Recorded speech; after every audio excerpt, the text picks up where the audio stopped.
இந்த இடத்துல கூடி வந்து வேதாகம சரித்திர கதைகள் என்கிற தலைப்பிலே கர்த்தருடைய வார்த்தையை நாம் ஒவ்வொரு செவ்வாய்க்கிழமை இரவிலே கூடி வந்து நாம் இங்கே கேட்டுக்கொண்டு வருகிறோம். இதிலே மோசேனுடைய சரித்திரத்தை நாம் படித்து கொண்டு வருகிறோம்.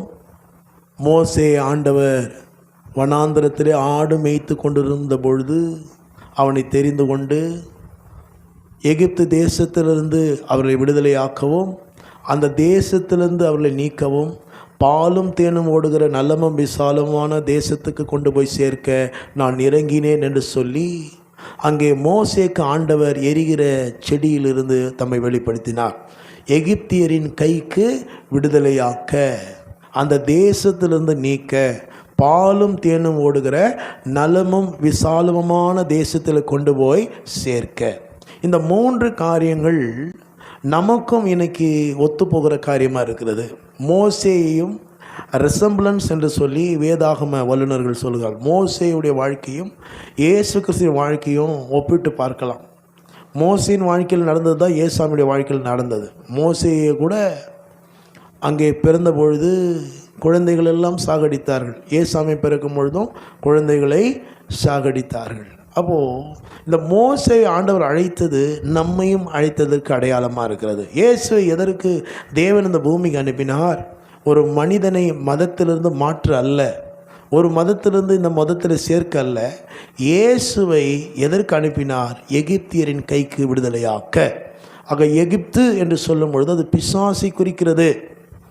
எகிப்தியரின் கைக்கு, பிசாசின் கைக்கு நம்மை விடுதலையாக்க, அந்த தேசத்திலிருந்து நீக்க, அவனுடைய கட்டுப்பாட்டிலிருந்து நம்மை நீக்கி அன்பின் குமாரனுடைய ராஜ்யத்தில் கொண்டு வந்து சேர்க்க. 3வது, பாலும் தேனும் ஓடுகிற நலமும் விசாலமுமான தேசத்தில் கொண்டு போய் சேர்க்க. 3 காரியம்தான் தேவன் நம்மை தெரிந்து கொண்டது. பாவத்திலிருந்து விடுதலை, பிசாசின் ஆளுகையிலிருந்து விடுதலை, நம்முடைய வாழ்க்கையில் பாலும் தேனும் ஓடுகிற ஒரு அனுபவத்துக்குள்ளாக கர்த்தர் கொண்டு போக விரும்புகிறார். இந்த பாலும் தேனும் ஓடுகிற அனுபவம் பரலோகத்தை குறிக்கிறது. நாம் இந்த உலகத்துக்குள்ளே நிரந்தரமாய் வாழ வரவில்லை, ஒரு தற்காலிகமானவர்களாக நாம் வந்திருக்கிறோம். பரதேசி என்ற வார்த்தை பயன்படுத்தப்படும். நாம் எல்லாரும் என்னவா இருக்கிறோம்? பரதேசிகளாக இருக்கிறோம் என்று சொல்லி. அவள் பரதேசி அப்படின்னு சொன்னால் இந்த ஊர் நமக்கு சொந்தம் அல்ல, இந்த ஊரில் நம்ம வாழலாம், ஆனால் நம்முடைய குடியிருப்பு பரலோகத்தில் இருக்கிறது. ஆண்டவராகிய இயேசுவை தன் சொந்த இரட்சகராக யாரெல்லாம் ஏற்றுக்கொண்டார்களோ, அவர்கள் யாராவெல்லாம் இருக்கலாம், அவர்கள் அங்கே ஒரு நிமிஷம் இருங்க, வர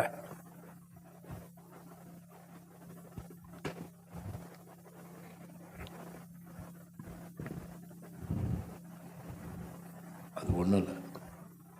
ஆண்டவராக இயேசு கிறிஸ்துவை சொந்த இரட்சகராக யாரெல்லாம் ஏற்றுக்கொண்டார்களோ அவர்களெல்லாம் பரலோக வாசிகள் என்று சொல்லி வேதம் அங்கே அழகாக நமக்கு அங்கே சொல்லுகிறது. அப்போ நாம் எல்லோரும் யார்? பரலோகத்துக்குரியவர்கள். அப்போது யார் அந்த பரலோகத்தை குறித்து வாஞ்சையோடு தாகத்தோடு இந்த உலக வாழ்க்கையில் வாழ்கிறார்களோ, அதான் சொன்ன இல்லையா, 1ஆம் தேதி சொன்னேன், விடியற்காலம் வருகிறது, ராக்காலம் வருகிறது. அப்போது விடியற்காலம் ராக்காலம் வருகிறதற்கு முன்பாக நமக்கு பகற்காலத்தில் வாழ்ந்து கொண்டு இருக்கிறோம். ஏசாமி சொல்கிறார், ஒருவரும் கிரியை செய்யக்கூடாத ராக்காலம் வருகிறது. அப்போது பகற்காலத்தில் வாழ்கிற நாம் எப்படிப்பட்ட வாழ்க்கை வாழ்கிறோமோ அதை வைத்து தான் நம்முடைய வாழ்க்கை விடியற்காலமா அல்லது ராக்காலமா என்றதை தீர்மானிக்கும். யார் ஒருத்தர் அந்த விடியற்காலையிலே மத்திய ஆகாயத்தில் வெளிப்பட போகிற இயேசுவை நோக்கி நமக்கென்று நியமித்திருக்கிற ஓட்டத்தில் பொறுமையோடு ஓடுகிறார்களோ அவர்கள் பாலையும் தேனையும் மோட்சத்தில் போய் அனுபவிக்கிறதுக்கு முன்பாக இந்த உலகத்தில் அவைகள் அனுபவிக்கிறவர்களாக இருக்கிறார்கள். தேவனுடைய ராஜ்யத்தையும் அவருடைய நீதியும் தேடுகிறவர்களுக்கு எவைகள்லாம் முன்னாடி ஒரு 3 எண்ணத்தை குடிப்போம், எண்ணத்தை உடுத்துவோம், எண்ணத்தை புசிப்போம். அந்த 3 அவர்களை தேடி வரும். அவர்கள் தேடி போக வேண்டியதில்லை, இறங்கி கடன் கொடுக்கிறவர்களாக நாம் மாறுவோம்னு சொல்லி வேதம் அங்கே கற்றுக் கொடுக்கிறதை நாம் படித்தோம் இல்லையா? அப்போது மோசேக்குள்ளே ஒரு பெரிய சந்தேகம் வருது. ஏன்னா மோசேனுடைய வாழ்க்கையை 40 வருஷங்களாக பிரிக்கலான்னு சொன்னேன் இல்லையா? முதல் 40 வருஷம் பார்வோனுடைய அரண்மனையில் வளர்ந்தார். அவருடைய டெசிக்னேஷன் அல்லது அவருடைய பொசிஷன் என்னன்னு சொன்னால் பார்வோனுடைய குமாரத்தியின் மகன்.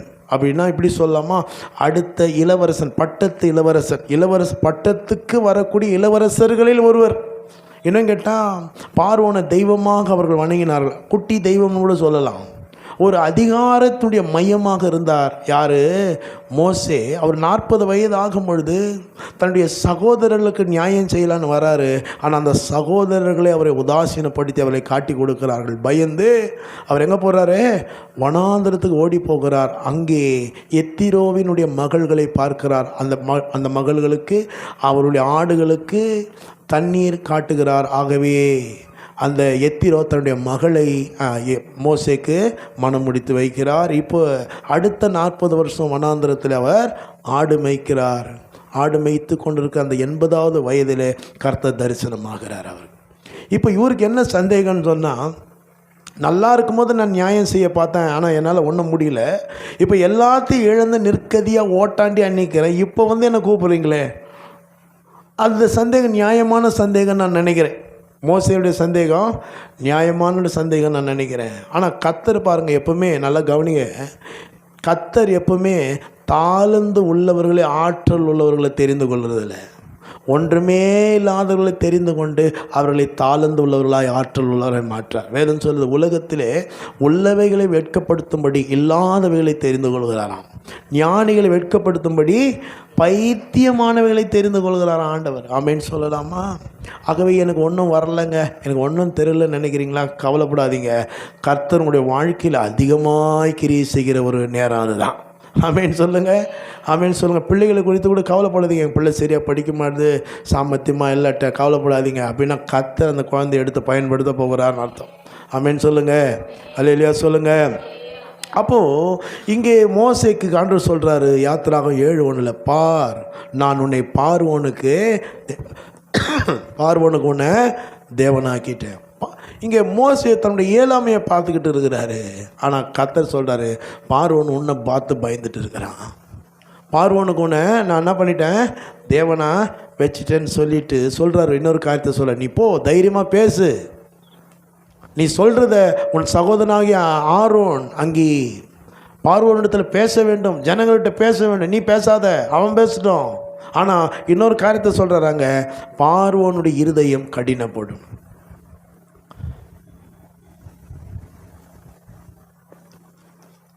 7ஆம் அதிகாரம் 3ஆம் வசனம், நான் பார்வோனின் இருதயத்தை கடினப்படுத்தி எகிப்து தேசத்தில் என் அடையாளங்களையும் அற்புதங்களையும் மிகுதியாய் நடப்பிப்பேன் என்றார்.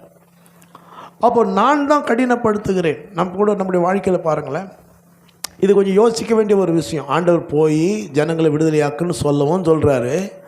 ஆனால் அவன் உங்களை அனுப்ப மாட்டான். அவன் இருதயம் பிசாசு கடினப்படுத்துவான்லாம் சொல்லுங்க, நான் கடினப்படுத்துவேன். எதுக்கு கடினப்படுத்துவேன்னா, மிகுதியான அடையாளங்களையும் அற்புதங்களையும் செய்யும்படி. பாருங்கள், பிரச்சனை பாருங்கள் 2 விதமாக இருக்கும். கவனிங்க. ஒன்று, நாம் தெய்வத்தை விட்டு தூரம் போகும் பொழுது, இந்த எலியாவுடைய சம்பவத்தில் கர்த்தரே தெய்வம் என்று அங்கே என்ன பண்ணாங்க, அவங்க நிரூபித்தார். அந்த நிரூபிக்கிறதுக்கு முன்பாக 3 காரியங்களை செய்தார் இல்லையா? என்ன? பலிபீடத்தை செப்பனிட்டார். பலிபீடம் என்று சொல்லும்போது நம்முடைய இருதயத்தை குறிக்கிறது. 12 கற்களால் பலிபீடத்தை கட்டினார், ஒரு ஐக்கியத்தை குறிக்கிறது. இவைகள் எல்லாவற்றையும் அவருடைய வார்த்தையின்படி செய்தேன்னு பார்க்குறோம். யோனா பொருத்தனம் பண்ணின பிற்பாடு தான் மீன் அவரை கரையில் கக்கினதுன்னு பார்க்குறோம். அப்போ அந்த அக்கினி வானத்திலிருந்து இறங்கி வந்து பட்சிக்க கர்த்தரே தெய்வம் என்று சொல்ல காரணம், இந்த 3 காரியங்களிலே தங்களை சீர்படுத்தி கொள்ள வேண்டும். அப்போ இப்படி சொல்லமா, இந்த 3 காரியங்களிலே ஜனங்கள் சீர்கட்டு போனதினால தான் பாகாலினுடைய தீர்க்கதரிசின் அடிமைத்தனத்துக்குள்ளே போனார்கள். அல்லேலூயா. நிறைய பேர் இந்த சிலை வழிபாடு பண்ணிட்டு சுற்றிட்டு இருக்கிறாங்க. இந்த சிலை வழிபாடு பற்றி வேதம் சொல்லுது, விக்கிரக ஆராதனை பண்ணுகிறவர்கள் அக்கினியும் கந்தகமும் எரிகிற கடலில் தள்ளப்படுவார்கள். விக்கிரகத்துக்கு பரிசுத்தமுள்ள தெய்வத்தை, சர்வ வல்லமுள்ள தெய்வத்தை எதற்கும் நம்மக்கூடாது, நாம் ஒப்பிடவே கூடாது. எதற்கும் நாம் ஒப்பிடக்கூடாது. அவர் அதை எல்லாவற்றையும் தாண்டி பெரியவராக இருக்கிறார். அவர் எல்லாவற்றையும் தாண்டி என்னவா இருக்கிறாரு? பெரியவராக. இப்போ ஏன் அப்படிப்பட்ட அடிமைத்தனத்துக்குள்ளே இவங்க போய் சிக்கினாங்கன்னா, கர்த்தருக்கு விரோதமான காரியங்களை செய்த பொழுது. இப்போ இவர்கள் தங்களை தாழ்த்தி தேவன் சமூகத்தில் ஒப்பு கொடுக்கும்போது கர்த்தர் அவருடைய ஜபங்களுக்கெல்லாம் பதிலளித்தார். ஹல்லேலூயா, ஹல்லேலூயா. அப்போது இங்கே நம்ம கவனித்தோம். ஒரு பிரச்சனை நம் கத்தரை விட்டு தூரம் போகிறதுனால வருது இல்லையா? யோனாவை கூட ஏன் மீன் முழுங்கிச்சின்னு சொன்னால், அவன் பொருத்தனை செலுத்துகிறேன்னு சொல்கிறான் பாருங்க, அப்போ மீன் கக்குது. யாக்கோபுடைய வாழ்க்கையில், பிள்ளைங்க வாழ்க்கையில் மோசமான சூழ்நிலை வந்தது. என்ன? தன்னுடைய மகள் தீனாளுடைய வாழ்க்கை, 2 பிள்ளைங்க கொலைகார பழியோடு நிற்கிறானுங்க. நீங்கள் என் வாசனையே கெடுத்துட்டீங்கன்றாரு. காரணம் என்னென்னா, பொருத்தனை பண்ணினதை யாக்கோபு மறந்துட்டார். ஆமென், ஹல்லேலூயா, ஹல்லேலூயா. இப்போ ஆண்டவர் சொல்கிறாரு, இந்த பிரச்சனை உனக்கு தீரணும்னா நீ பொருத்தனை பண்ண பாரு. இந்த இடத்துல ஒரு பலிபீடத்தை கட்டு வேணாம், அங்கே போய் பரிசு பலிபீடத்தை கட்டு, உன் பிரச்சனையை தீர்க்கிறேன்றார். ஹல்லேலூயா. இருக்கிறீங்களா? கவனிக்கிறீங்களா? அப்போது ஒரு பிரச்சனை தெய்வத்தை விட்டு நாம் தூரம் போகும்போது வருகிற பிரச்சனை, ஆண்டவரை மறந்து ஆண்டவரை விட்டு தூரம் போகிற பிரச்சனை. 2வது, நம் தெய்வத்தோடு சரியாக இருப்போம், ஆண்டவர் வசனங்களாக தருவார், வாக்குத்தத்தங்களாக தருவார், ஆனால் பிரச்சனை தீர்ந்த மாதிரி தெரியாது. அப்போ காரணம் என்னன்னு சொன்னால், கர்த்தர் உங்கள் வாழ்க்கையிலே மிகுதியான அற்புதங்களையும் அடையாளங்களையும் செய்ய போகிறார். அங்கே சொல்கிறாரு, நான் பார்வோனுடைய இருதயத்தை கடினப்படுத்துவேன். எதற்கு கடினப்படுத்துவேன்? நீங்கள் இருக்கிற அந்த அடிமைத்தனத்தின் தேசத்தில், எகிப்து தேசத்தில் மிகுதியான அற்புதங்களையும் அடையாளங்களையும் செய்யும்படி. அப்போ இந்த நேரத்தை நம்ம சரியாக என்ன பண்ணுறதில்ல, புரிந்து கொள்ளுகிறது. நம்ம இந்த மாதிரி நேரத்தில் என்ன ஆயிடணும், சோர்ந்து போயிடணும். நம்ம இந்த மாதிரி நேரத்தில் என்னவாயிடுறோமாக்கோ, சோர்ந்து போகிறோம். ஆகவே தான் ஏசாயா தீர்க்கதரிசியின் புஸ்தகத்திலேருந்து படிக்க ஆரம்பித்தோம் இல்லையா? 40ஆம் அதிகாரம், ஏசாயா 40, ஏசாயா 40 படித்தோம் இல்லையா? 28ஆம் வசனத்திலேருந்து, ஏசாயா 40, 28லேருந்து, பூமியின் கடையாந்திரங்களை சிருஷ்டித்த கர்த்தராகிய அநாதி தேவன் சோர்ந்து போவதும் இல்லை, இலைப்படைவதும் இல்லை. இதை நீ அறியாயோ? இதை நீ கேட்டதில்லையோ? அவருடைய புத்தி ஆராய்ந்து முடியாதது. சோர்ந்து போகிறவனுக்கு அவர் பலன் கொடுத்து, சத்துவம் இல்லாதவனுக்கு சத்துவத்தை பெருக பண்ணுகிறார். இளைஞர் இலைப்படைந்து சோர்ந்து போவார்கள், வாலிபரும் இடறி விழுவார்கள். கர்த்தருக்கு காத்திருக்கிறவர்களோ புதுபலன் அடைந்து கழுகுகளைப் போல செட்டைகள் அடித்து எழும்புவார்கள். அவர்கள் ஓடினாலும் இலைப்படையார்கள், நடந்தாலும் சோர்ந்து போவார்கள். அப்போ கர்த்தர் அந்த காரியத்தை கடினப்படுத்த நம்ம என்ன பண்ணுறோம், சோர்ந்து போயிடுறோம். சோர்ந்து போகக்கூடாதான். ஏன்னா சோர்ந்து போகிறவர்களுக்கு பலன் கொடுக்கிறவர் தான் நம்முடைய ஆண்டவர். சோர்விலே உங்களை மூழ்கடிக்க விரும்புகிறவர் இல்லை. சோர்வில் உங்களுக்கு பலன், பிரச்சனை மேலே பிரச்சனைங்க, கஷ்டத்து மேலே கஷ்டங்க. ஒன்று பிரச்சனை அதிகமாகும் போது நம்ம ஆராய்ச்சி பார்க்கணும், கர்த்தருக்கும் நமக்கும் அவருக்குள்ள உறவு எப்படி இருக்குது, உறவு கரெக்டாக இருக்குதான்றதை பார்க்கணும். ஒன்று, அப்போ எந்த விஷயத்திலும் பிரச்சனை இல்லை, கரெக்டாக தான் நான் இருக்கிறேன், அப்படியே அந்த பிரச்சனை தீரலைன்னா கர்த்தர் மிகுதியான அற்புதங்களையும் அடையாளங்களையும் செய்யும்படி உன் சத்துருடைய இருதயத்தை அவர் கடினப்படுத்தி வச்சிருக்கிறார். ஹல்லேலூயா, ஹல்லேலூயா. ஓங்கிய புயத்தை அவர் வெளிப்படுத்த முடியும். அப்போ இந்த நேரத்தில் நம்ம என்ன ஆயிடுறோமா, சோர்ந்து போயிடும். சோர்ந்து போய் வாயை வச்சுன்னு வர சும்மா இருக்கிறதில்ல. என்ன சொல்கிறோம், என் நீதி கர்த்தருக்கு, என் வழி கர்த்தருக்கு மறைவாயிற்று, என் நீதி கர்த்தருக்கு எட்டாமல் சொல்லாத, அப்படி பேசாத, நீ அப்படி பேச முடியாது. நான் பூமியின் கடையாந்திரங்களை சிருஷ்டித்த கர்த்தராகிய அநாதி தேவன் சோர்ந்து போவதும் இல்லை, அவர் இளைப்படைவதில்லை. அப்படின்னா என்ன, அவருக்கு சோர்வே கிடையாது, அவருக்கு இளைப்பே கிடையாது. அவருடைய பிள்ளையாகிய நீயும் சோர்ந்து போகக்கூடாது. ஹல்லேலூயா, ஹல்லேலூயா. சில பசங்க வாலிப வயதில் நிறைய தப்பு பண்ணுவாங்க. அப்போ யாராவது பெரியவங்க பார்த்து சொல்லுவாங்க, நல்லவங்க வயதில் பிறந்துட்டு எப்படி பண்ணுது பாரு, சொல்கிறாங்களா இல்லையா? நல்லவங்க வயிற்றில், அப்போ நல்லவங்க வயிற்றில் பிறந்தா நல்லவங்களாக இருக்கணும்னு உலகம் எதிர்பார்க்குது இல்லையா? அதே போல் நம்முடைய தேவன் சோர்ந்து போகிற தேவன் அல்ல, நம்முடைய தேவன் இலைப்படைகிற தேவன் அல்ல. ஆகவே அவருடைய பிள்ளையாகிய நான், அவருடைய திரு ரத்தத்தால் மீட்கப்பட்ட அவருடைய பிள்ளையை நான் எந்த பிரச்சனையும் பார்த்து நான் சோர்ந்து போகக்கூடாது. தைரியமாக எதிர்க்கணும், சிங்கத்தை போல தைரியம் உள்ளவர்களாக இருக்கணும். நான் சொன்னேன் இல்லையா, சிங்கம் எப்பவுமே சிங்கிளாக தான் வரும், எல்லாம் எதிர்ப்பான். நீ பாரு, ஒன்று தெரிஞ்சுக்குங்க, கர்த்தருடைய வார்த்தைக்காக நீ வைராக்கியமாக நிற்கிறனா கண்டிப்பாக உன்னை கர்த்தருடைய வார்த்தைக்கு கீழ்ப்படியாதவர்களால் நீ எதிர்க்கப்படுவீங்க. கண்டிப்பாக சொல்லுவாங்க, பத்தியா பாதியில் கிறிஸ்டினானது தான் ரொம்ப பண்ணிக்கணுவாங்க, அவங்க கொடுத்ததை சாப்பிட மாட்டீங்க. கர்த்தருடைய வார்த்தைக்காக நிற்பீங்க. நீங்கள் கர்த்தருடைய வார்த்தையின் வேஷத்தை தரித்து கொண்டு ஊரை ஏமாற்றி கொண்டு சுற்றி கொண்டு இருக்கிறவர்களால் கண்டிப்பாக பகைக்கப்படுவீங்க. கண்டிப்பாக அவங்க உங்களை பகைப்பாங்க, மறைவில் உங்களுக்காக வேலை செய்வாங்க. உங்களோடு யாரெல்லாம் ஐக்கியமாக இருக்கிறாங்களோ ஒவ்வொருத்தரை பிரிப்பாங்க. நீங்கள் சிங்கிளாக நிற்பீங்க. ஒன்று தெரிஞ்சுக்குங்க, நீங்கள் நம்பி இருக்கிற மனிதர் உங்களை விட்டு விலகுறாங்கன்னா தெரிஞ்சுக்குங்க, கர்த்தர் உங்களை சிங்கிளாக வச்சு கர்த்தர் உங்களை ஒரு பெரிய ஜெயத்துக்குள்ளே நடத்த போகிறாருன்னு அர்த்தம். நம்ம உடனே சோர்ந்துருவோம். ஐயோ இவங்கக்கிட்ட பேர் கெட்டு போச்சே, அவங்கக்கிட்ட பேர் கெட்டு போச்சு. நான் சொல்கிறேன், யார்கிட்ட பேர் கெட்டு போனாலும் பரவாயில்ல, உலகன்றது உருண்டங்க, கை எங்கே சுற்றினாலும் வாய்கிட்ட தான் வரணும். ஆமென், ஹல்லேலூயா. இன்றைக்கி உங்கள் பேரை எப்படி வேணால் கெடுக்கலாம், என்ன வேணால் பேசலாம், ஆனால் கர்த்தர் நியமித்திருக்கிற இந்த நாட்களிலே, ஹல்லேலூயா, ஆமென், எல்லாரும் பணிந்து குனிந்து உனக்கு முன்பாக முழங்கால் படியில் செய்கிற ஆண்டவர். ஹல்லேலூயா. நீங்கள் ஏசி 50ஆம் அதிகாரம் போய் வாசித்து பாருங்கள். உதிக்கிற உன் வெளிச்சத்தில், ஏசி 60 உதிக்கிற உன் வெளிச்சத்திற்கு ராஜாக்கள் நடந்து வருவார்கள், நீ அறியாத ஜாதி உன்னை சேவிக்கும். ஆமென். அவன் சத்தியத்துக்காக வைராக்கியமாக நிற்கும். அதுக்கு பயந்துக்குன்னு இப்பிரபஞ்சத்திற்கு ஒத்த வேஷத்தை நிறைய பேர் பயந்துக்கு நம்ம அவங்களோட ஒத்து போயிடுவாங்க. ஐயோ இவங்க என்ன நினைப்பாங்களோ, அவங்க என்ன நினைப்பாங்களோ, எங்க அவங்க என்ன நினைப்பாங்க, இவங்க என்ன நினைப்பாங்கன்னு நினைக்கிற, கர்த்தர் என்ன நினைப்பாங்கன்னு நினைக்க யோசித்து இருக்கிறீங்களா? ஆமென். நான் எப்போவுமே ஒன்று என் வாழ்க்கையில் கண்டுபிடிச்சது அதுதான். நம் நம்பினவர்கள், இந்த ஊழியம் அப்படிப்பட்ட ஊழியம்தான். நான் எப்போவுமே ஊழியத்தில் சில சோர்வுகள் எதிர்ப்புகள் வரும்போது ஒரே ஒரு ஜபம் தான், ஊழியம் கர்த்தருடையது. இந்த சபையை நான் கட்டினா வேலைக்கு ஆகாது, அவர் தான் சபையை கட்டுகிறவர். ஆமென். சபையை கட்டுகிறவர் தேவன். பாதாளத்தின் வாசல்கள் என்ன பண்ணாது, மேற்கொள்ள அதிகாரம் கிடையாது அதுக்கு.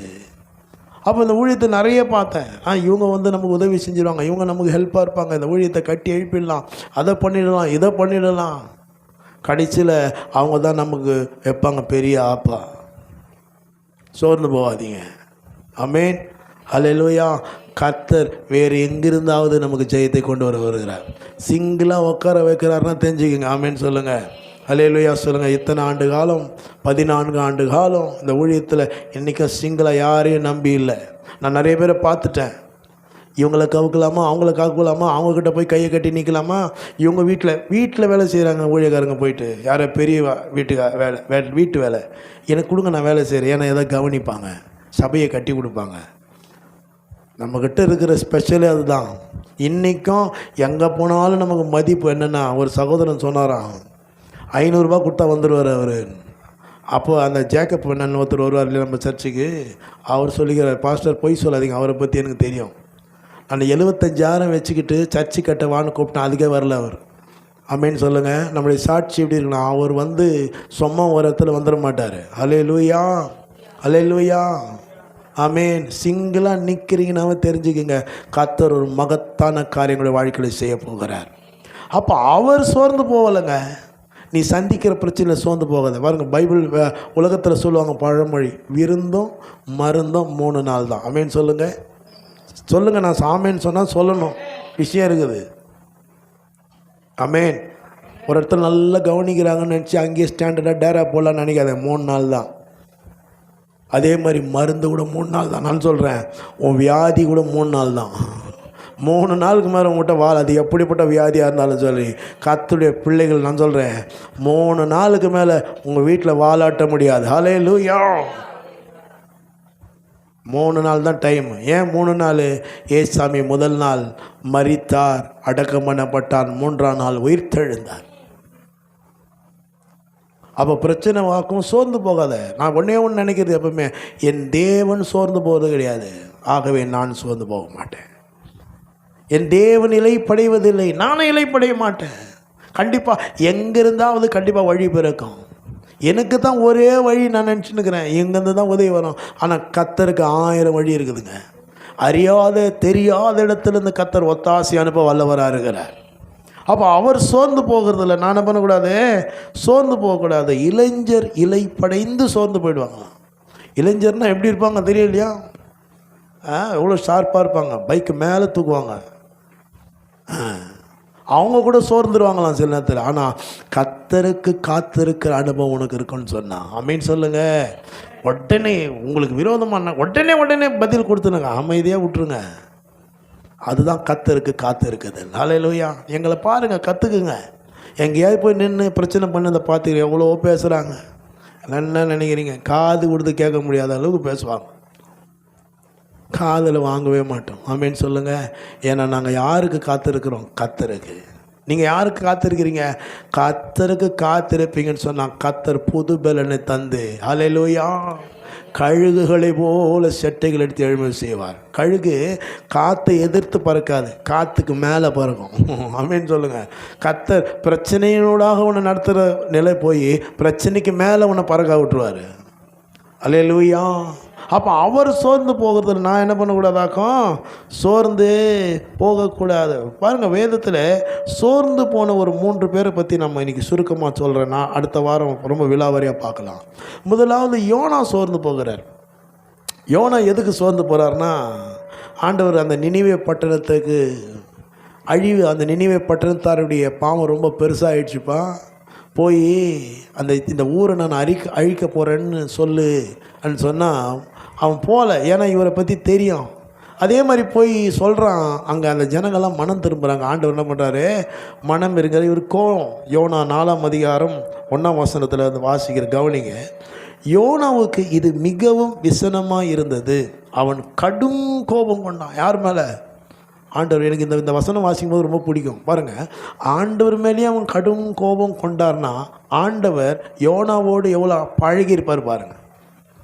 கடவுள் பாருங்கள், ஒரு தெய்வம் 7 மலை தாண்டி 7 கடல் தாண்டி இருக்கிறார் நினைக்கிறீங்க? இல்லை, அவர் நமக்கு ஒரு உற்ற தோழனை போல இருக்கிறார். அவர் நினச்சிருக்கா, ஏப்பா நான் கடவுள்ப்பா, நான் தான் உலகத்தை சிருஷ்டித்தப்பா, என்கிட்ட தான் அதிகாரம் இருக்குது, நீ கடும் கோபம் கொண்டினா உன்னை சீன் வெறுத்துருன்னு சொல்ல அவன் கடும் கோபத்தை ஆற்றுகிறார் அழகா. அப்படின்னா அர்த்தம், தெய்வம் யாருன்னா நமக்கு அப்பா மாதிரி அவர், அம்மா மாதிரி அவர் நமக்கு உற்ற நண்பன் மாதிரி. அவன் கடும் கோபம் கொண்டான். பாருங்கள், எல்லாருமேலேயும் நம்ம கோபம் வர முடியாது இல்லையா? உரிமை இருக்கிற இடத்துல தான் கோபம் இருக்கும். இருக்கிறீங்களா? கரெக்டாக நான் சொல்கிறது இல்லை? வெளியில் யாராவது எதை பண்ணக்கூட சரி பரவாயில்ல, பிரைஸ்லாட். ஆனால் வீட்டில் அம்மாவோ ஐயாவோ தப்பு பண்ணிட்டு அவள் தான் தட்டு பறக்கும், சப்பாத்தி கட்டை பறக்கும். ஏன்னா எங்கள் வீடு உரிமை. அப்போ யோனா அங்கே உரிமையோடு ஆண்டவர் மேலே கோவிச்சுக்கிறான். இப்போ ஆண்டவர் கர்த்தரை நோக்கி விண்ணப்பம் பண்ணி, நான் கர்த்தர் அந்த சோர்வில் என்ன நான் போய் அழிஞ்சிருவீங்கன்னு சொல்கிறான்னு நீங்கள் காப்பாற்றி விட்டுட்டீங்களே, இன்னும் கடு கோபத்தில் சொல்கிறான். கர்த்தாவே, நான் என் தேசத்தில் இருக்கும்போதே நான் இதை சொல்லவில்லையா? இது நிமித்தமே நான் முன்னமே தர்ஷீஷுக்கு ஓடிப்போனேன். நீர் இரக்கமும் மன உருக்கமும் நீடிய சாந்தமும் மிகுந்த கிருபை உள்ளவரும் தீங்குக்கு மனஸ்தாபம் படுகிற தேவனும் என்று அறிவேன். நீங்கள் சொல்கிறீங்க அழிக்க போகிறேன்னு, நான் போய் அழிக்க போகிறேன்னு சொல்லுவேன். ஆனால் நீங்கள் இரக்கமுள்ள தேவன், மனமுருக்கமுள்ள தேவன், தீங்குக்கு மனஸ்தாபப்படுகிற தேவன், கண்டிப்பாக அவங்கள மன்னிச்சிடும். அதனால நான் போக மாட்டேன்னு சொன்னேன். ஆனால் நீங்கள் தான் என்ன பண்ணீங்க? என்ன கட்டாயப்படுத்தி அந்த ஊருக்கு போக வச்சிங்க. இப்போதும் கர்த்தாவே, என் பிராணனை என்னை விட்டு எடுத்துக்கொள்ளும். நான் உயிரோடு இருக்கிறதை பார்க்கிலும் சாகிறது நலமாக இருக்கும் என்றான். அப்போ ஆண்டவர் என்ன பண்ணுறாரு? ஒரு சூறை செடியை ஒரே நாளில் வர வச்சு அதில் நிழலில் அவனை உட்கார வச்சு ஒரே நாளில் அது பட்டு போக பண்ணுறான். இப்போ கவலைப்படுறான், ஐயோ போயிடுச்சு. அப்போ தான் சொல்கிறாரு, அப்பா நீ அதுக்கு விதை போடலை, நீ அதுக்கு தண்ணி ஊற்றலை, எதுவும் பண்ணல, அது போயிடுச்சு, நீ இவ்வளோ கவலைப்படுறியே. வலது கைக்கும் இடது கைக்கும் வித்தியாசம் தெரியாத ஜனங்களை அழிப்பதா என்னுடைய சித்தம். அவனுக்கு என்ன பண்ணுறாரு? ஒரு அழகான ஒரு பாடத்தை கற்றுக் கொடுக்குறார். ஹல்லேலூயா. இன்றைக்கி நம்ம கூட பாருங்கள், இவனை மாதிரி தான் சோர்வில் சாக வேண்டும் உடனே. அதுவும் நம்ம ஊரில் ரொம்ப பிரபலம் 2 வார்த்தை சொல்லுவாங்க நம்ம ஊரில், உங்களுக்கே தெரியும். கிருஷ்ண ஆயில் ஊற்றிக்கிறேன். அது என்ன கிருஷ்ண ஆயில்னு தெரில, எந்த கிருஷ்ணர் எத்தனை கொடுத்தாரு கிருஷ்ண ஆயில் ஊற்றிக்கிறேன்னுவாங்க. ஆறுமா கரெக்டாக சொல்கிறீங்க. தண்டவாளத்தில் தலையை வச்சுற வரமா அப்படி தான் சொல்லி தண்டவாளத்தை ஏமா தண்டவாளம் ட்ரெயின் போகிறதுக்கு விட்டுக்கிறாங்க, நீ தலை வைக்கிறதுக்கு இல்லை. சாக வேண்டும் நான். ஆனால் கர்த்தர் பாருங்க, அவனை கூப்பிட்டு வச்சு அழகாக அவனுக்கு ஒரு பாடத்தை நடத்துகிறார். அதே மாதிரி மோசேவும் அப்படி தான் சொல்கிறார். என்னாகும் 11ஆம் அதிகாரம் 15ஆம் வசனத்தில், உம்முடைய கண்களிலே எனக்கு கிருபை கிடைத்ததானால் இப்படி எனக்கு செய்யாமல் என் உபத்திரவத்தை நான் காணாதபடிக்கு இப்பொழுதே என்னை கொன்று போடும் என்று வேண்டிக் கொண்டான். மோசேவும் அதான் கேட்குறாரு, எப்பா போதும் சாமி, இந்த ஜனங்களை நடத்த கூட்டு வந்து நான் படுற பாடு கொஞ்சம் நெஞ்சம் கிடையாது. எப்பவுமே பாருங்களேன், நல்லா கவனிங்க, நம்ம எங்கே நன்மை செய்கிறோமோ அங்கேருந்து தான் தீமை நமக்கு வரும். கரெக்டாக நான் சொல்கிறது, யாருக்கு அதிகமாக நன்மை செய்கிறோமோ அவன் தான் நம்மளுக்கு முதுகில் குத்துருவனா இருப்பான். இப்போ அதே போல் தான் இந்த ஜனங்களை அழகாக மோசே நடத்திக்கிட்டு வராரு. நடத்திட்டு வந்து ஆண்டவர் மன்னாவை கொடுக்குறாரு. இந்த மன்னா சாப்பிட்றது பத்தாம இவங்க என்ன பண்ணுறாங்களாம், இந்த இஸ்ரவேல் ஜனங்கள் கறி வேணும். எகிப்து தேசத்தில் எகிப்தில் இவங்களுக்கு சோறே கிடையாது, அடிமையாக வேலை வாங்கினாங்க இவங்கள. ஆனால் அதை பெருமையாக பேசுகிறாங்க. இன்றைக்கி நிறைய பேர் அப்படி தான் விட்டு வந்த பாவத்தை பெருமையாக பேசுகிறவங்க நிறைய பேர் இருப்பாங்க. சொல்கிறோம், அங்கே வெங்காயம் இருந்தது, வெள்ளைப்பூண்டு இருந்தது, அங்கே வெள்ளரிக்காயை சாப்பிட்டோம், கறி பாத்திரத்துக்கு வச்சுட்டு பக்கத்தில் உட்காந்து சாப்பிட்டோம். நம்மளுக்கு தெரியாதானே, அடிமைத்தன வாழ்க்கை வாழ்ந்தான். இவனுக்கு விட்ட கூக்குரல் பரலோகம் வரைக்கும் எட்டுச்சு. ஆனால் இவன் என்ன பண்ணுறான், நிறைய பேர் அப்படி தான் பழைய வாழ்க்கை பெருமையாக பேசுவாங்க. அந்த மாதிரி சொல்லி கூடார வாசல் நின்று அழுதாங்களாம். இதை மோசையால் பார்க்க முடியாமல் சொல்கிறான், மோசே உம்முடைய கண்களில் எனக்கு கிருபை கிடைத்ததானால் இப்படி எனக்கு செய்யாமல் என் உபத்திரவத்தை நான் காணாதபடிக்கு இப்பொழுதே என்னை கொன்று போடும். இன்றைக்கி நம்முடைய நிலைமை கூட ஒருவேளை இதுவாக இருக்கலாம். ஆனால் கர்த்தர் மோசையை தேற்றி அமேன் சொல்லுங்கள். அந்த மோசையின் மூலமாக மகத்தான காரியங்கள். ஏலியா கூட அப்படி தான். இதுக்கு முன்னாடி நான் ஒரு காரியத்தை சொல்ல விரும்புகிறேன், அந்த யோனாவை குறித்து. சரி, அடுத்த வாரம் டீட்டெயிலாக யோனாவை குறித்து நான் படிப்போம். இந்த யோனா பார்த்தீங்கன்னா, யோனாவுக்கு புறான்னு ஒரு பேர் இருக்குது. யோனாவுக்கு என்னன்னு பேர்? புறா. ஏன் புறானா, புறா தான் அந்த காலத்தில் போஸ்ட்மேன். ஒரு செய்தியை ஒரு இடத்துலேருந்து இன்னொரு இடத்துக்கு கொண்டு, அப்போ கர்த்தருடைய வார்த்தையை ஜனங்களுக்கு சொல்ல வேண்டும் என்பதற்காக தான் கர்த்தர் யோனாவை தெரிந்து கொண்டார். அது மாத்திரமல்ல, யோனாவுடைய பிறப்பில் ஒரு அதிசயம். இஸ்ரவேல் யூத வம்சத்தில் பிறந்த குழந்தையை 8வது நாள் என்ன பண்ணுவாங்க, விருத்த சேதனம் பண்ணுவாங்க. தேவாலயத்துக்கு கொண்டு போய் ஒரு ஆட்டுக்குட்டியையோ அல்லது ஆட்டுக்குட்டியை பலி செலுத்துக்க வசதி இல்லாதவங்க புறா குஞ்சுகள் என்ன பண்ணுவாங்க, பலி செலுத்துவாங்க. ஆனால் யோனாவுடைய சரித்திரத்தை போய் படித்து பார்த்தா, விக்கில்பீடியாவில் போய் படித்தா, யோனாவுடைய அப்பா கால் நடக்க முடியாத ஒரு முடவனா. யோனாவுடைய அப்பா யார்? கால் நடக்க முடியாத முடவன். ஆகவே எந்த வேலைக்கும் இல்லை. அந்த அம்மா தான் ஏதோ வேலைக்கு போய் ஏதோ சம்பாரிச்சிட்டு வந்துருக்குது.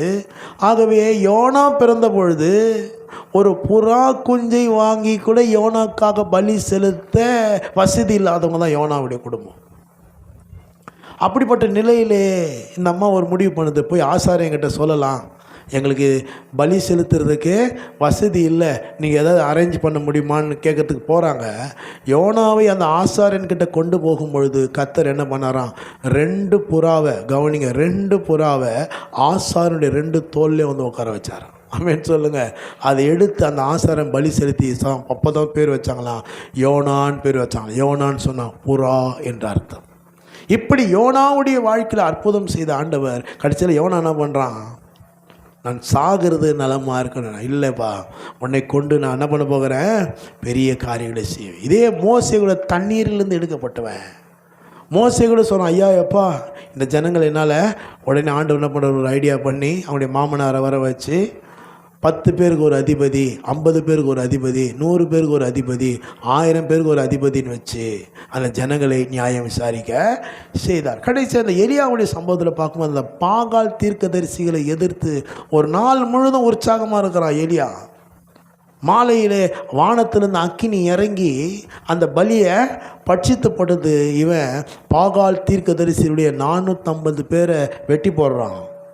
இது அந்த எசேபேல், ஆகாப்புடைய மனைவி எசேபேலுக்கு அறிவிக்கப்பட்ட போது எசேபேல் சொல்கிறா, அப்பொழுது ஏசேபேல் 1 ராஜாக்கள் 19:2 அப்பொழுது ஏசேபேல் எலியாவிடத்தில் ஆள் அனுப்பி, அவர்களிலே ஒவ்வொருடைய பிராணனுக்கு செய்யப்பட்டது போல நான் நாளை இந்நேரத்திலே உன் பிராணனுக்கு செய்யாதே போனால் தேவர்கள் அதை சரியாகவும் அதற்கு அதிகமாகவும் எனக்கு செய்ய கடவர்கள். 3ஆம் வசனம், அவனுக்கு அது தெரிந்தபோது, யாருக்கு, எலியாவுக்கு தெரிந்தபோது எழுந்து தன் பிராணனை காக்க யூதாவை சேர்ந்த பெரிசபா மட்டும் புறப்பட்டு போய் தன் வேலைக்காரனை அங்கே நிறுத்திவிட்டான். நீங்கள் நல்ல கவனிங்க, பெயர்சபா வரைக்கும் போனான்.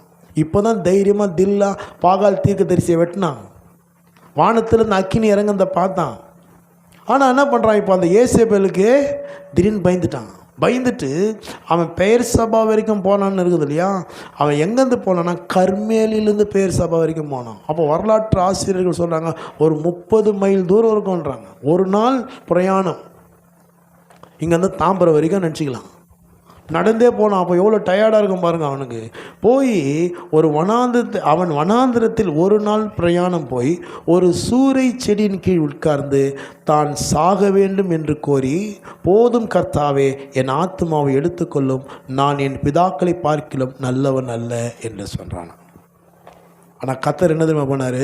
இவன் சொன்னது காது கொடுத்து கேட்கல. வா ஃபஸ்ட்டு நல்லா படுத்து தூங்கு, நீ ரொம்ப தூரம் நடந்து வந்திருக்கிற, ரொம்ப தூரம் நடந்து ஃபஸ்ட்டு நல்லா தூங்குனாரான். அருமா நல்லா ஒரு ஒரு ஒரு 6 மணி நேரம் தூங்கியிருப்பான். அவனை எழுப்பி அவனுக்கு என்ன பண்ணுறாரு? அப்பத்தையும் தண்ணீரையும் சாப்பிட சொல்கிறார். சாப்பிடுன்றாரு. சாப்பிட்றான். சாப்பிட்ட உடனேயும் திரும்பி தூங்குன்றாரு.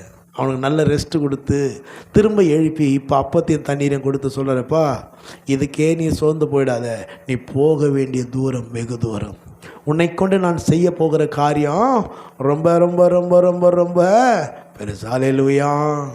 அதே போல தான் ஆண்டவர் எலியாவை கொண்டு மகத்தான காரியங்களை செய்தார். அவர்களோடு இருக்கிறவர்களை பார்க்கிலும் நம்மோடு இருக்கிறவர்கள் அதிகம். பாகால் தீர்க்கதரிசிகள் தோற்று போனார். இன்றைக்கி கூட நான் சொல்கிறேன், இப்படிப்பட்ட ஒரு நிலவரத்தில் இருக்கிறீங்களா? யோனாவை போல, புறாவாகிய யோனாவை போல, மோசேயை போல, எலியாவை போல நான் சாக வேண்டும் என்கிற நிலவரத்தில் இருக்கிறீங்களா? ஆனால் கர்த்தர் உடைய சூழ்நிலைகள் எல்லாவற்றையும் அறிந்தவராக இருக்கிறார். நீங்கள் அப்படி பேசுகிறது, கர்த்தர் அதற்கான தீர்வை உங்களுடைய வாழ்க்கையில் அவர் ஏற்படுத்த வல்லவராக இருக்கிறார். ஒரு விஷயம் கூட எல்லோரும் கண்களை மூடலாமா? இப்படிப்பட்ட சோர்வில் இருந்தவர்களை கர்த்தர் மீட்டார். அந்த சோர்வில் இருந்தவர்களை வெளியே வர செய்தார். நான் கூட சொல்கிறேன், இந்த செவ்வாய்க்கிழமை ராத்திரியில் எந்தெந்த காரியத்திலெல்லாம் சோர்ந்து போய் இருக்கிறீங்களோ கர்த்தர் அந்த சோர்வுலதெல்லாம் உங்களுக்கு மீட்டுக்கொள்வார். 34ஆம் சங்கீதத்தில் சொல்லப்படுகிறது, நீதிமானுக்கு வரும் துன்பங்கள் அநேகமாக இருக்கும், கர்த்தரோ அவைகள் எல்லாவற்றையும் நின்று அவனை முடிவார். ஹல்லேலூயா. இப்படிப்பட்ட ஒரு நிலவரத்தில் இருக்கிறீங்களா? கவலைப்படாதீங்க. ஆமென். ஒன்னே ஒன்று தெரிஞ்சுக்க, என் தேவன் சோர்ந்து போகலை, நான் சோர்ந்து போக மாட்டேன். கொஞ்சம் யோசித்து பாருங்களேன். 14 வருஷம் ஊழியத்தில் இன்னும் எந்த பெரிய வளர்ச்சியை நான் பார்க்கல. ஆனால் ஆவிக்குரிய ரீதியில் ஆண்டவர் ஒவ்வொரு நாளும் கற்றுக் கொடுத்து அவர் நடத்துகிற பாதையை பார்க்குறேன். ஆனால் எனக்கு தெரியும், போக வேண்டிய தூரம் வெகு தூரம். நான் சொல்கிறேன், என்னை வச்சு தான் உங்களுக்கு சொல்கிறேன், சோர்ந்து போடாதீங்க. அது சீக்கிரத்தில் நீங்கள் லேசான உபத்திரம். கர்த்தர் இந்த ஆலயத்துக்கு தந்த வாக்குத்தத்தத்தின்படி கண்டிப்பாக பாலும் தேனும் ஓடுகிற அனுபவத்தை இந்த பூமியில் கண்டிப்பாக அனுபவிப்போம். நான் ஏன் சாக வேண்டும்? என் தேவன் சோர்ந்து போவதில்லை, என் தேவன் இளைப்படைவதில்லை. நான் சோர்ந்து போக மாட்டேன், நான் இளைப்படைய மாட்டேன் என்று உறுதியாக நில்லுங்க. உறுதியாக நிற்கணுங்க. உங்க பிரச்சனைக்கு காரணம் என்ன? உறுதியாக நிற்கல, கர்த்தருக்காக வைராக்கியமாக நிற்கல. உலகம் சொல்ற பேச்செல்லாம் கேட்டு அது செய்யலாமா, இதை செய்யலாமா, அங்கே போகலாமா, இங்கே போகலாமா, தூக்கி ஓரம் மூட்டை கட்டி வச்சுட்டு கர்த்தருக்காக வைராக்கியமாக நில்லுங்க. கர்த்தருடைய தேவைகளை சந்திப்பார். இங்கே ஒரு கால் அங்கே ஒரு கால் வைக்காதீங்க. ஒன்று இவரை நம்பிட்டீங்கன்னா இவருடைய கரத்தை பிடிச்சிக்கிடுங்க. கர்த்தர் சீக்கிரத்தில் நியாயம் செய்ய வல்லவர். ஹல்லேலூயா. ஜீசஸ். ஹல்லேலூயா. பரலோக பிதாவே, கர்த்தராக இயேசுவின் நாமத்தில் மண்ட வருகிறோங்க. நல்ல ராத்திரி வேளை எங்களோடு நீ பேசி நம்முடைய ஜீவனுள்ள வார்த்தைகளுக்காக ஸ்தோத்திரம். ஆண்டவரே, நீர் சோர்ந்து போகிறதில்லை, ஆகவே நாங்களும் சோர்ந்து போகக்கூடாது. நீர் இளைப்படைவதில்லை, நாங்களும் இளைப்படைய மாட்டோம் என்று அறிக்கை செய்கிறோம். இளைப்படைந்து சோர்ந்து போன யோனாவை கொண்டு பெரிய காரியங்களை செய்தீரே, மோசேயை கொண்டு மகத்தான காரியங்களை செய்தீரே, எலியாவை குறித்து சொன்னீரே, நீ போக வேண்டிய பிரயாணம் வெகு தூரம் சொன்னீரே. நாங்கள் கூட போக வேண்டிய தூரம் வெகு தூரம். ஆண்டவரே, இந்த உலகத்தில் நீடித்த நாட்களாய் வாழ்ந்து உங்கள் நாமத்தை இந்த பூமியில் உயர்த்த நானும் எங்களுடைய பிள்ளைகளும் இந்த பூமியில் வாழ்ந்து சுகமாக இருக்க கர்த்தர்களை தெரிந்து கொண்டதுக்கு ஆயிஸ்தான். துதி கன மகிமை உமாக்கி இயேசுவின் நாமத்தில் பிதாவே, ஆமென். எல்லாரும் சேர்ந்து சொல்லாம, என் ஆத்துமாவே கர்த்தரை ஸ்தோத்திரி, என் முழு உள்ளமே பரிசுத்த நாமம்